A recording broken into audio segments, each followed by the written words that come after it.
What's up, guys? Welcome back to the channel. It's your host, Derrick Thomas. I know it's been a while. Welcome to DTTV.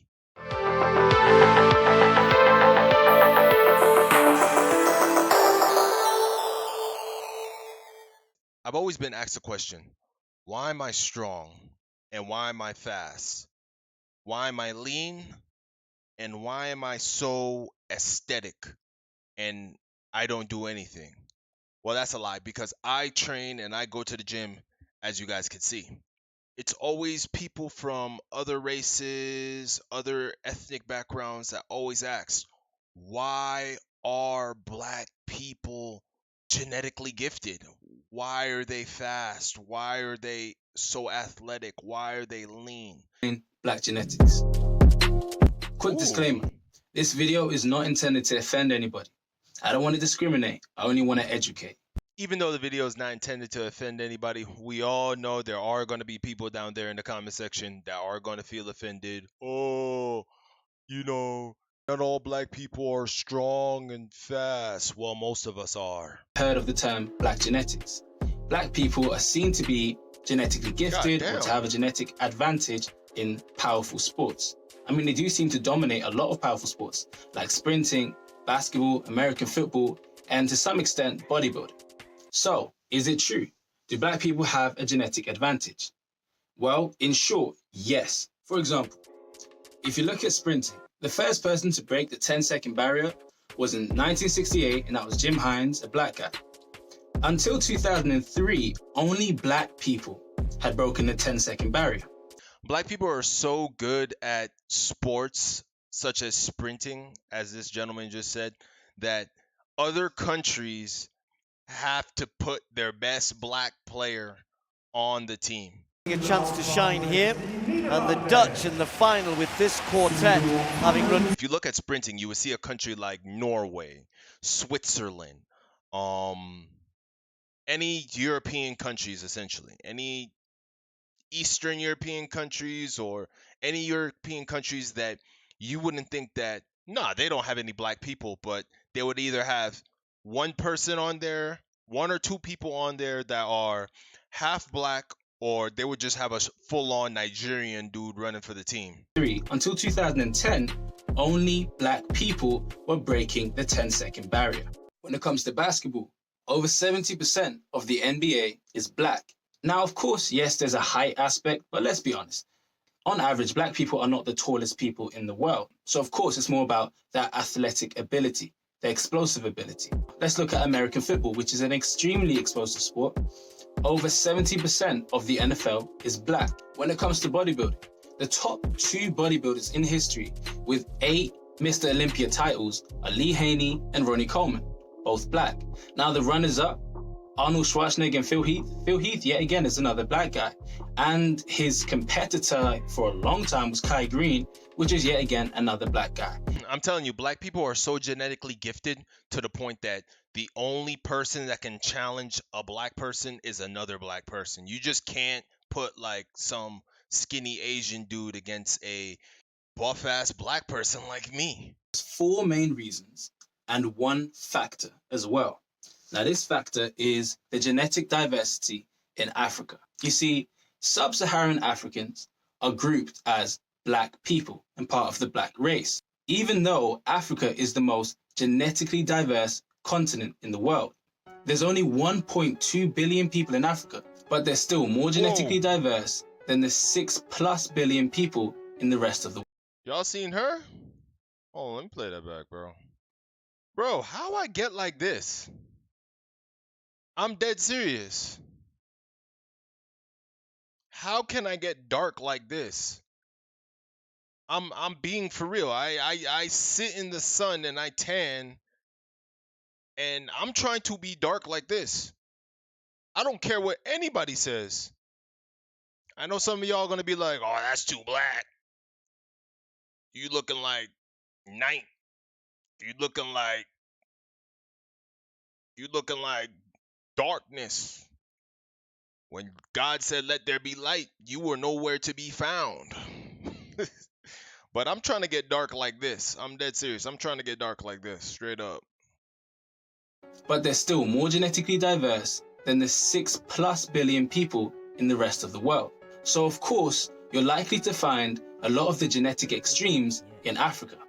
For example, the tallest people in the world are the Dinka people in South Sudan, which is in Africa. And the shortest people in the world are the Mbutsi people in the Democratic Republic of Congo, which is also in Africa. So it's no surprise then that the fastest and most muscular people are also going to be found in West Africa. But understand this, just because they're all grouped as black doesn't mean they have the same DNA.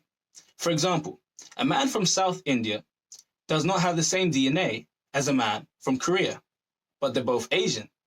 It doesn't mean they have the same DNA. If you guys are a bit confused about his example with an Indian dude from South India and an Asian dude from China or I don't know from China, both have different DNAs, but they're both Asian. They're both Asian geographically.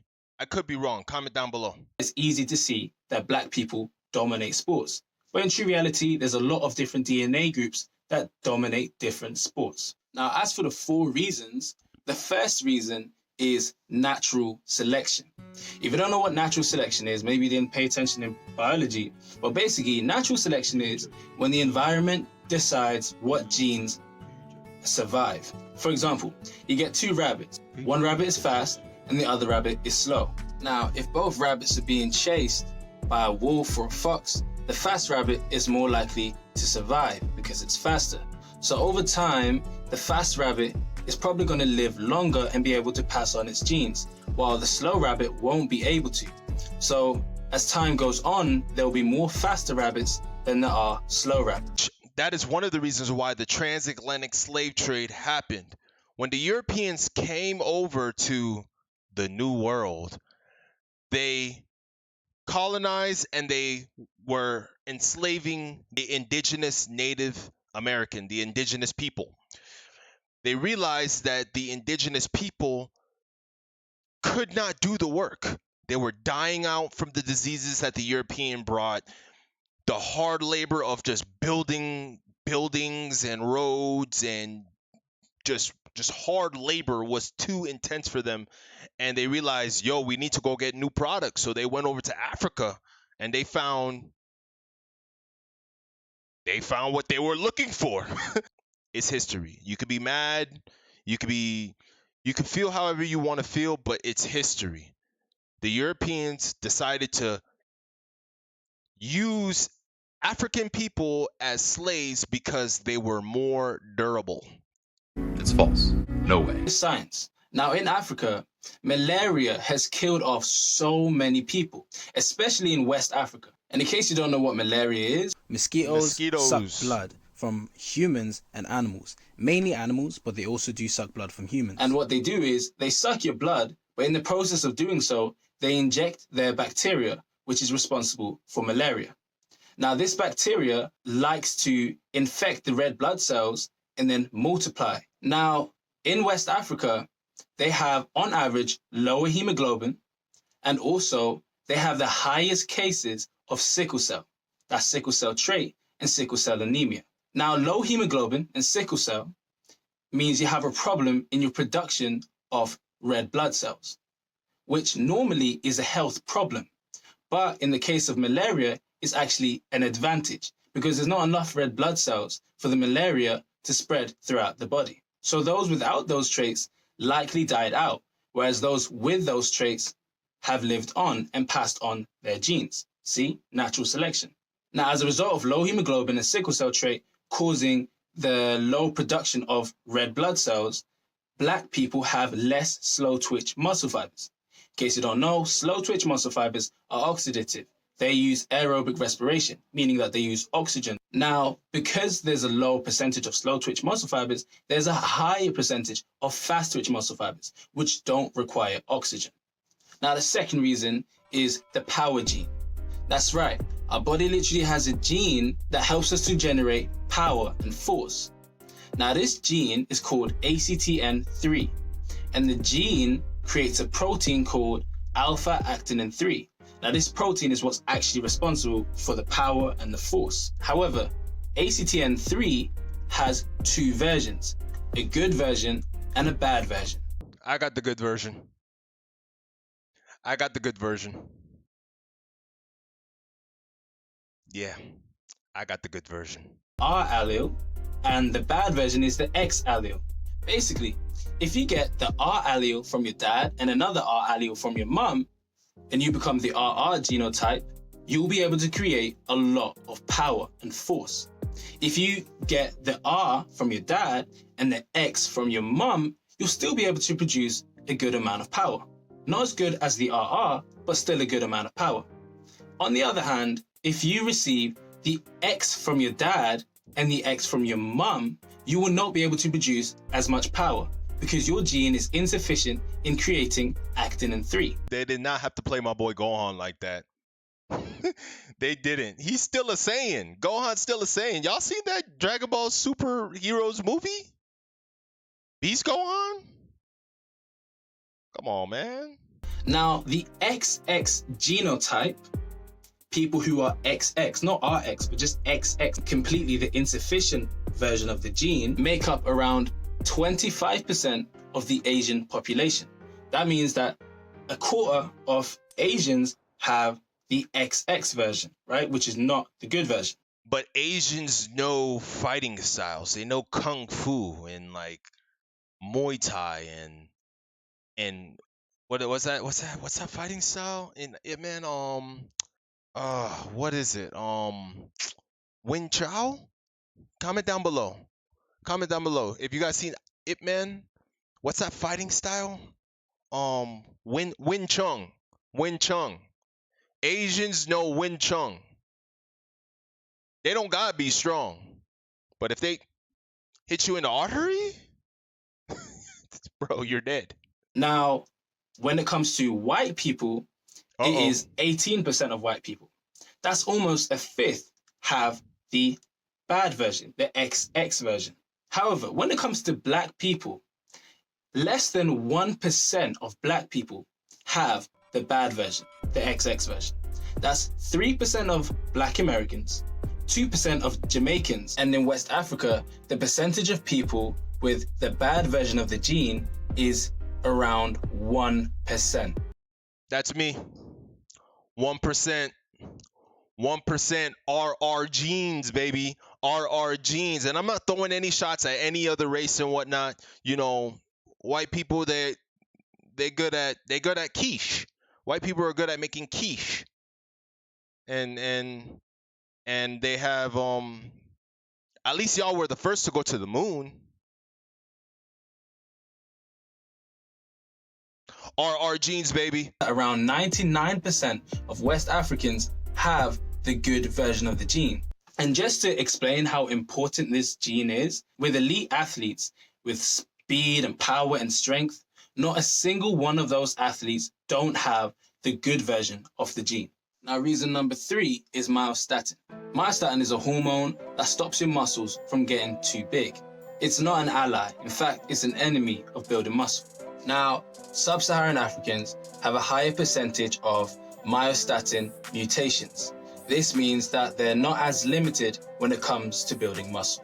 Now, the 4th reason is androgen receptors. Without androgen receptors, your muscles won't grow, right? They're literally the limit of growing muscles. Now, black people have a higher androgen receptor sensitivity. This is also why black people are at higher risk of prostate cancer.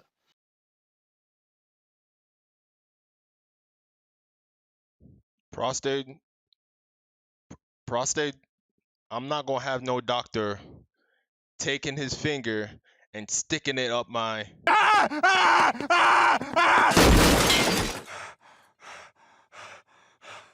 What the hell was that?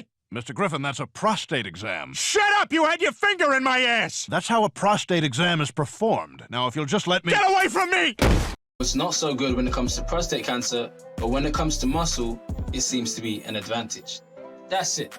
I hope you learned something, and I hope you're well informed. Remember, these genetics are not exclusive to West Africans. However, there's a higher concentration of people who have these genetics that are West Africans and their descendants. But there are plenty of people that aren't West African or West African descendants or African descendants full stop that have been able to make amazing fitness feats. I mean, Arnold Schwarzenegger, one of the faces of bodybuilding, is a white guy. Same with Christophe Lemaitre, who was the first white man to break the 10-second barrier. Su Bingtian, a Chinese sprinter. Apologies if I pronounced the name wrong, but he was the first Asian-born sprinter to break the 10-second barrier.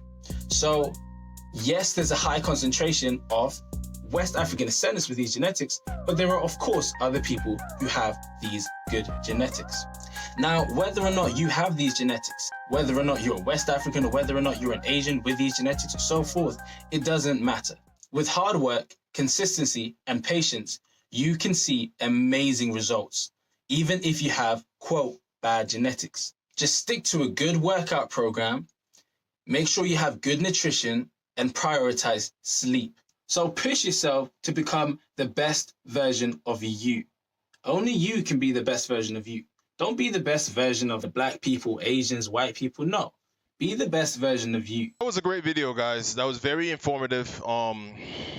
It just assured that I have God-like genetics and everybody else is mortals. Anyway, guys, I hope you guys liked the video. Please like, comment, share, and subscribe. Go ahead and follow me on Instagram if you guys want to unlock those RR, those XX, those RX, those triple. I don't know what he was saying with this whole whatnot, but I'm RR and that's what matters. I got the best genes. Anyway, guys, please like, comment, share, and subscribe. It's your host, Derrick Thomas, signing out. Peace.